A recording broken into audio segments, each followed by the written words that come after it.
Sun travels வடமாகாணத்தில் சட்டபூர்வமான அனுமதியுடன் இயங்குகின்ற visa consultants and ticket agent. உங்கள் பெறுமதியான கடவுச்சீட்டுகள், ஆவணங்கள் போன்றவற்றுக்கு பாதுகாப்பான அனுமதி பெற்ற நிறுவனம் சன் டிராவல்ஸ்.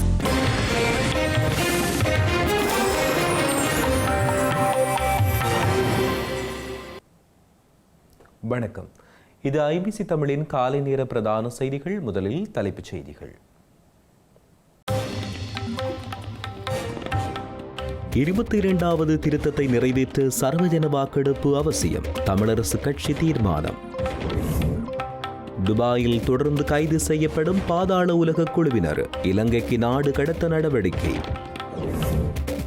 மீண்டும் போர் ஏற்பட இடமளிக்கப் போவதில்லை, ஸ்ரீலங்கா பிரதமர் உறுதி. திமுகவில் பதவி இழக்கவுள்ள 20 மாவட்ட செயலாளர்கள், கட்சி மறுசீரமைப்பினால் ஏற்பட்ட நிலை. வங்காள விரிகுடாவில் விபத்துக்குள்ளான சரக்கு கப்பல் பணியாளர்களை தேடும் பணி தீவிரம்.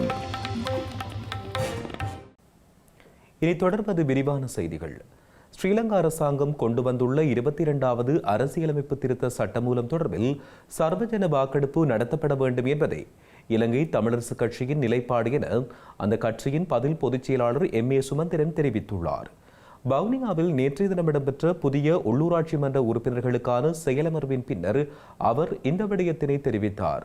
இலங்கை தமிழரசு கட்சி அதனுடைய அரசியல் குழு அண்மையிலே கூடி தற்போத நிலையிலே நாங்கள் எடுக்க வேண்டிய தீர்மானங்கள் குறித்து பேசியிருக்கோம். அதிலே விசேடமாக இன்றைக்கு நாட்டிலே பூதாகரமாக உருவெடுத்திருக்கிற 22வது அரசியலமைப்பு திருத்தம் சம்பந்தமாக கட்சியுடைய நிலைப்பாடு குறித்து நீண்ட நேரம் உரையாடியிருக்கோம்.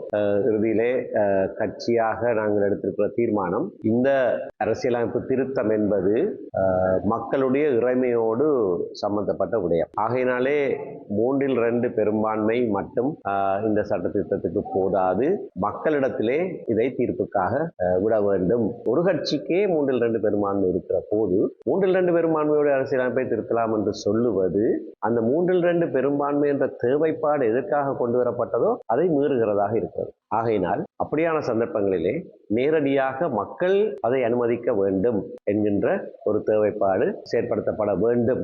ஆகையினால் தான் 3/2 பெரும்பான்மை ஏற்கனவே அரசாங்கத்துக்கு இருக்குது. ஆகையினாலே நீதிமன்ற தீர்ப்பிலே 3/2 பெரும்பான்மை மட்டும் போதும் என்று சொன்னால் அதை வைத்துக்கொண்டு அரசாங்கம் தான் நினைத்தபடி அரசியலமைப்பு திட்டங்களை செய்யலாம். அப்படி செய்யாமல் இது மக்களோடு, அதாவது நீதித்துறை சுதந்திரத்தோடு சம்பந்தப்பட்ட விடயம்.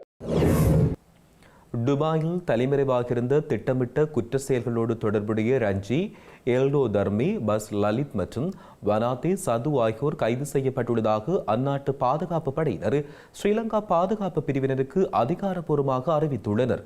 இதனையடுத்து பஸ் லலித்தை நாளைய தினம் இலங்கைக்கு கொண்டு செல்ல சிறப்பு காவல்துறை குழு ஒன்று துபாய் சென்றுள்ளது. துபாயில் இலங்கையைச் சேர்ந்த பல திட்டமிட்ட குற்றச் செயல்களோடு தொடர்புடைய பலர் தலைமறைவாகியுள்ள நிலையில் அவர்களை சர்வதேச காவல்துறையினரின் உதவியுடன் கைது செய்வதற்கு ஸ்ரீலங்கா அரசாங்கம் நடவடிக்கை மேற்கொண்டிருந்தது. இதற்கமைய முன்னாள் அமைச்சர் மங்கள சமரவீரவின் தனிப்பட்ட செயலாளரை கொலை செய்ய முயன்ற குற்றச்சாட்டை எதிர்கொண்டுள்ள கொண்ட ரஞ்சி மற்றும் கிரிக்கெட் அணித் தலைவர் தனஞ்சேடி சில்வாவின் தந்தையை கொலை செய்த குற்றச்சாட்டை எதிர்கொண்டுள்ள எல்டோ தர்மி ஆகியோர் கைது செய்யப்பட்டுள்ளதாக துபாய் பாதுகாப்பு படையினர் இலங்கைக்கு அதிகாரப்பூர்வமாக தெரிவித்துள்ளனர். அத்துடன் பொரளை வனாதமுல்ல பகுதியில் கடந்த காலத்தில் பல கொலைகளை செய்ததாக குற்றம் சாட்டப்பட்டுள்ள வனாதே சது என்பவரும் கைது செய்யப்பட்டுள்ளார். இவ்வாறான பின்னணியில் கடந்த ஆண்டு துபாயில் கைது செய்யப்பட்ட பஸ் லலித் நாளை நாட்டிற்கு அழைத்து வரப்பட உள்ளார். ஸ்ரீலங்கா குற்றப்புலனாய்வு திணைக்களம், மத்திய குற்றப்புலனாய்வு பணியகம் மற்றும் அரசு புலனாய்வு சேவை ஆகியவை அந்நாட்டு பாதுகாப்பு படையினருடன் இணைந்து நடத்திய கூட்டு நடவடிக்கையிலேயே அவர் கைது செய்யப்பட்டார். ஸ்ரீலங்கா காவல்துறை அதிபர் பிரியந்த வீரசூரியவின் நேரடி மேற்பார்வையில் இந்த நடவடிக்கை மேற்கொள்ளப்பட்டுள்ளது. மத்திய குற்றப்புலனாய்வு பிரிவுக்கு பொறுப்பான சிரேஷ்ட காவல்துறை அத்தியட்சகர் கமல் ஆரியவன்ச தலைமையிலான குழுவினர் சந்தேக நபரை நாட்டிற்கு அழைத்து வரவுள்ளனர். இலங்கையில் கடந்த கால போரின் வடுக்களால் வடக்கு கிழக்கு மாகாணத்தில் அளவிலான விசேட தேவையுடையோர் வாழ்ந்து வருவதாக ஸ்ரீலங்கா பிரதமர் கலாநிதி கரணி அமரசூரிய கவலை வெளியிட்டுள்ளார். இதனால் மீண்டும் ஒரு போர் நாட்டில் ஏற்படாதவாறு அரசாங்கம் செயல்பட்டு வருவதாகவும் யாழ்ப்பாணத்தில் நேற்று இடம்பெற்ற நிகழ்வொன்றில் தெரிவித்துள்ளார். இலங்கையில் அதிக அளவிலான விசேட தேவையுடையோர் வடக்கிலும் கிழக்கிலுமே வசித்து வருவதாகவும் கசப்பான போரின் மற்றொரு விளைவாகும் எனவும் பிரதமர் ஹரணி அமரசூரிய தெரிவித்தார். இதனால் மீண்டும் ஒரு போர் ஏற்படாத வகையிலும் போர் ஏற்படுவதற்கான காரணிகளை அகற்றி வரும் வகையிலும் அரசாங்கம் செயற்படுவதாக அவர் தெரிவித்தார். ஜனாதிபதி நிதியம் என்பது சலுகை படைத்தவர்களுக்கு கிடைத்த மற்றொரு சலுகை என்ற நிலைக்கு முற்றுப்புள்ளி வைத்து அதை மக்களிடம் கொண்டு சேர்க்க அரசாங்கம் நடவடிக்கை எடுத்து வருவதாகவும் அவர் தெரிவித்தார். அதேபோன்று அவரையும் கைவிடாமல் அனைவருக்கும் சமத்துவமான சமூகம் ஒன்றை கட்டியெழுப்பவே முயற்சித்து வருவதாகவும் அவர் கூறியுள்ளார். வடக்கு கிழக்கு மாகாணங்களில் பாதுகாப்பு படைகளால் கையகப்படுத்தப்பட்டுள்ள பொதுமக்களின் காணிகளை விரைவாக விடுவிக்குமாறு கோரி வடக்கு கிழக்கு காணி இழந்த மக்கள் குரல் அமைப்பினால் ஸ்ரீலங்கா பிரதமர் ஹரணி அமரசூரியவிடம் மனு ஒன்று கையளிக்கப்பட்டுள்ளது.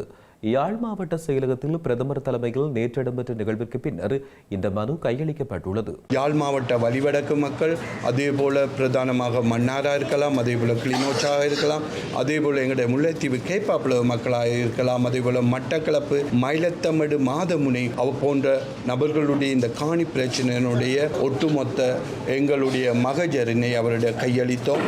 அதே நேரத்தில் நேற்று ஜனாதிபதி அவர்களினாலும் ஒரு கூட்டு சந்திப்பு ஒன்று நடத்தப்பட்டிருக்கின்றதை ஊடகங்களில் அறிகிறோம். அதாவது இந்த காணிகளை மிக விரைவாக விடுவிக்க வேண்டும் என்ற ஒரு தோரணையிலான செய்தியை நாங்கள் அறியக்கூடியதாக இருக்கின்றது. எவ்வாறுனும் இந்த கடந்த அரசுகள் போன்று இந்த அரசும் 1.5 வருடங்களை கடந்த நிலையில் இந்த காணிக்காக நாங்கள் போராடி கொண்டிருக்கின்றோம். ஏனென்றால் இந்த காணியை விடுவதற்கான பூரண சுதந்திரம் இந்த அரசிட கையில் இருக்கிறது. ஆகவே இந்த காணி இழந்த மக்களாக நாங்கள் வலிவடக்கு மக்கள் மற்றும் எங்களுடைய முல்லைத்தீவு கேப்பாப்புலவாக இருக்கலாம் மற்றும் எங்களுடைய மயிலத்தமிழ் மாதமுனையா மக்களாக இருக்கலாம். ஆகவே பல்வேறு நபர்களும் இன்று ஒன்று சேர்ந்து இந்த மகஜரை கையளித்திருக்கிறோம். மட்டக்களப்பு களுவாஞ்சிக்குடி கல்முனை பிரதான வீதியில் உள்ள கோட்டைக்கல்லாறு கண்ணகியம்மன் ஆலயத்திற்கு அருகாமையில் ஒன்றுளியில் வேக கட்டுப்பாட்டை இழந்து வீதியை கடக்க முயன்ற சிறுவர்கள் மீது மோதியதில் சிறுவன் ஒருவர் உயிரிழந்ததோடு 4 காயமடைந்துள்ளனர். இந்த விபத்து நேற்றிரவு இடம்பெற்றுள்ளது. மட்டக்களப்பு களுவாஞ்சிக்குடியை நோக்கி பயணித்துக் கொண்டிருந்த ஒன்றுளி ஒன்று வேக கட்டுப்பாட்டை இழந்து வீதியை கடக்க வீதியோரமாக நின்ற சிறுவர்கள் மீது மோதியுள்ளது. இதன்பொழுது ஒன்றுளியை செலுத்திச் சென்ற கோட்டைக்கல்லாரைச் சேர்ந்த 17 வயதுடைய ஜெகநாதன் கிஷோர் என்ற சிறுவன் உயிரிழந்தார். அத்துடன் ஒன்றுளியில் பயணம் செய்த மற்றும் வீதியோரத்தில் நின்ற 3 சிறுவர்கள் உள்ளிட்ட 4 பேர் படுகாயமடைந்த நிலையில் களுவாஞ்சிக்குடி வைத்தியசாலையில் அனுமதிக்கப்பட்டு மேலதிக சிகிச்சைகளுக்காக மட்டக்களப்பு போதனா வைத்தியசாலைக்கு மாற்றப்பட்டுள்ளனர். விபத்து தொடர்பிலான மேலதிக விசாரணைகளை களுவாஞ்சிக்குடி போக்குவரத்து காவல்துறையினர் மேற்கொண்டு வருகின்றனர். மன்னார் சின்னக்கடை குருசுநகர் பகுதியில் நகர சபைக்கு சொந்தமான தினசரி கழிவகற்றல் நிலையத்தில் குப்பைகள் எரிக்கப்படுவதால் அந்த பகுதி மக்கள் கடும் சிரமங்களை எதிர்கொண்டு வருகின்றனர். மன்னார் சின்னக்கடை குருசுநகர் பகுதியில் நகர சபைக்கு சொந்தமான தினசரி கழிவகற்றல் நிலையத்தில் குப்பைகள் எரிக்கப்படுவதால் அதிலிருந்து வெளியேறும் புகையின் காரணமாக பலர் தங்களது வீடுகளை விட்டு வெளியேறி பாதுகாப்பான இடங்களுக்கு செல்ல வேண்டிய நிலை ஏற்பட்டுள்ளதாக அப்பகுதி மக்கள் தெரிவிக்கின்றனர். குறிப்பாக கர்ப்பிணி பெண்கள், சிறுவர்கள் மற்றும் வயோதிபர்கள் உள்ளிட்டோர் புகையினால் அதிகளவில் பாதிக்கப்படுவதாகவும் சுவாசிப்பதில் சிரமம் உள்ளிட்ட பல்வேறு உடல்நல பிரச்சனைகளை எதிர்கொண்டு வருவதாகவும் தெரிவிக்கப்பட்டுள்ளது. ஸ்ரீலங்கா சபாநாயகர் ஜகத் விக்ரமரத்ன நல்லூர் கந்தசுவாமி ஆலயத்தில் விசேட வழிபாடுகளில் ஈடுபட்டுள்ளார். நேற்று மாலை இவர் நாடாளுமன்ற உறுப்பினர் இளங்குமரனுடன் நல்லூருக்கு சென்று வழிபாடுகளில் ஈடுபட்டிருந்தார்.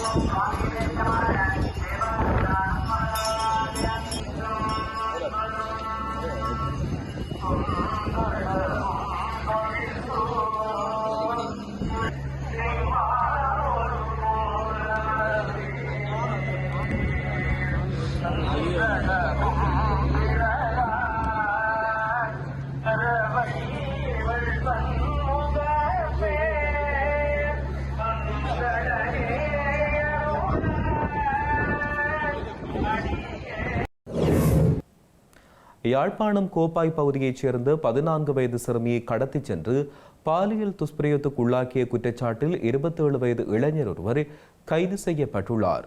யாழ்ப்பாணம் கோப்பாய் பகுதியில் வசித்து வரும் 14 வயது சிறுமி காணாமற் போயுள்ளதாக அவரது பெற்றோர் காவல் நிலையத்தில் முறைப்பாடு செய்துள்ளனர். முறைப்பாட்டின் பிரகாரம் விசாரணைகளை முன்னெடுத்த காவல்துறையினர் அச்சுவேலி பகுதியைச் சேர்ந்த 27 வயதான இளைஞனை சிறுமியை கடத்திச் சென்று தன்னுடைய பாதுகாப்பில் வைத்துள்ளதாக கண்டறிந்துள்ளனர். இதையடுத்து இளைஞனை கைது செய்துள்ளதோடு சிறுமியை மீட்டுள்ளனர். கைது செய்யப்பட்ட இளைஞரிடம் விசாரணைகள் முன்னெடுக்கப்பட்டு வருவதோடு சிறுமியை மருத்துவ பரிசோதனைக்காக வைத்தியசாலையில் அனுமதித்துள்ளதாக தெரிவிக்கப்படுகிறது. திமுக செயற்குழுவில் எடுக்கப்பட்டுள்ள முடிவுகளின் அடிப்படையில் 20 மாவட்ட செயலாளர்கள் பதவி இழக்க வாய்ப்புள்ளதாக தெரிவிக்கப்பட்டுள்ளது. தமிழக சட்டசபை தேர்தலில் ஏற்பட்ட தோல்விக்கு பின்னர் திமுகவில் பல்வேறு மாற்றங்களை கொண்டுவர அந்த கட்சியின் தலைவர் மு.க.ஸ்டாலின் நடவடிக்கை மேற்கொண்டு வருகிறார். இந்த சூழ்நிலையில் திமுக செயற்குழு கூட்டம் சென்னை அண்ணா அறிவாலயத்தில் நேற்று நடைபெற்றது. இந்த கூட்டத்தில் பல்வேறு முக்கிய முடிவுகள் எடுக்கப்பட்டன. கிளை செயலாளர் முதல் மாவட்ட செயலாளர் வரை பதவி வகிப்போருக்கு வயது வரம்பு விதிக்கப்பட்டுள்ளது. அதன்படி மாவட்ட செயலாளர் பதவிக்கு 70 வயது என்று வயது வரம்பு நிர்ணயிக்கப்பட்டுள்ளது. இதனால் 13 திமுக மாவட்ட செயலாளர்களின் பதவி பறிபோகும் என்று தெரிவிக்கப்பட்டுள்ளது. இதேபோல மாவட்ட செயலாளராகும் ஒருவர் அதிகபட்சம் 3 முறைக்கு மேல் அந்த பதவியில் இருக்க முடியாது என்று முடிவு செய்யப்பட்டுள்ளது. செயற்குழுவில் எடுக்கப்பட்டுள்ள தீர்மானங்கள் அடுத்த 15 நாட்களுக்குள் செயற்பாட்டுக்கு வர வேண்டும் என்று உத்தரவிடப்பட்டுள்ளது. இதனால் திமுகவில் மூத்த நிர்வாகிகள் பலர் அதிர்ச்சியில் உள்ளதாக கூறப்படுகிறது. மேலும் தற்போது திமுகவில் 70 வயதிற்கு மேற்பட்ட மாவட்ட செயலாளர்கள் மற்றும் 15 ஆண்டுகள் பதவி வகித்தோரின் விவரங்கள் வெளியாகியுள்ளன. பனாமா நாட்டு கொடியுடன் பயணித்த சரக்கு கப்பல் ஒன்று வங்காள விரிகுடாவில் உள்ள ஒடிசா கடலோர பகுதியில் விபத்துக்குள்ளாகிய நிலையில் அதில் பயணித்த பணியாளர்களை தேடும் பணிகள் முன்னெடுக்கப்பட்டுள்ளன. MV ஓஷியன் வின்னர் எனப்படும் இந்த கப்பல் கடந்த 20ஆம் தேதி ஒடிசாவின் பாரதீப் துறைமுகத்திலிருந்து புறப்பட்டுள்ளதோடு அதில் 1700 டன் இரும்புத்தாது கொண்டு செல்லப்பட்டதாக தெரிவிக்கப்படுகிறது. கப்பல் விபத்துக்குள்ளான போது அதில் 24 பணியாளர்கள் இருந்ததாகவும் அவர்களில் 20 பேர் சீனர்கள் என்றும் 3 மியான்மர் நாட்டைச் சேர்ந்தவர் என்றும் ஒருவர் பங்களாதேஷை சேர்ந்தவர் என்றும் கூறப்படுகிறது. இந்நிலையில் இந்தியாவின் ஸ்ரீ விஜயபுரத்தில் உள்ள கடல்சார் மீட்பு ஒருங்கிணைப்பு மையத்திற்கு நேற்று இரவு 11:48 மணியளவில் கப்பலுடனான தொடர்பு துண்டிக்கப்பட்ட நிலையில் தேடல் மற்றும் மீட்பு உதவிக்கான கோரிக்கையுடன் எச்சரிக்கை விடுக்கப்பட்டதாக கப்பலை இயக்கும் நிறுவனம் அறிவித்துள்ளது. சரக்கு கப்பல் விபத்துக்குள்ளான நிலையில் இந்திய கடலோர காவல்படை மற்றும் இந்திய கடற்படை இணைந்து கூட்டு மீட்பு நடவடிக்கையை தொடங்கியுள்ளன. அதன்படி தேடல் மற்றும் மீட்பு பணிகளுக்காக 3 கடலோர காவல் படகுகளும் அனுப்பி வைக்கப்பட்டுள்ளன. 2 கப்பல் பணியாளர்கள் மீட்கப்பட்டுள்ள நிலையில் ஏனையோரை மீட்கும் பணிகள் முன்னெடுக்கப்பட்டுள்ளன. செய்திகளின் நிறைவாக மீண்டும் தலைப்புச் செய்திகள். 22வது திருத்தத்தை நிறைவேற்ற சர்வஜன வாக்கெடுப்பு அவசியம். தமிழரசு கட்சி தீர்மானம். துபாயில் தொடர்ந்து கைது செய்யப்படும் பாதாள உலக குழுவினர் இலங்கைக்கு நாடு கடத்த நடவடிக்கை. மீண்டும் போர் ஏற்பட இடமளிக்கப் போவதில்லை, ஸ்ரீலங்கா பிரதமர் உறுதி. திமுகவில் பதவி இழக்கவுள்ள 20 மாவட்ட செயலாளர்கள் கட்சி மறுசீரமைப்பினால் ஏற்பட்ட நிலை. வங்காள விரிகுடாவில் விபத்துக்குள்ளான சரக்கு கப்பல் பணியாளர்களை தேடும் பணி தீவிரம். இத்துடன் IBC தமிழின் காலை நேர பிரதான செய்திகள் நிறைவடைகின்றன. தொடர்ந்து செய்திகளை அறிந்து கொள்ள ibctamil.com என்ற எமது இணையதளத்தினை பார்வையிடுங்கள். வணக்கம்.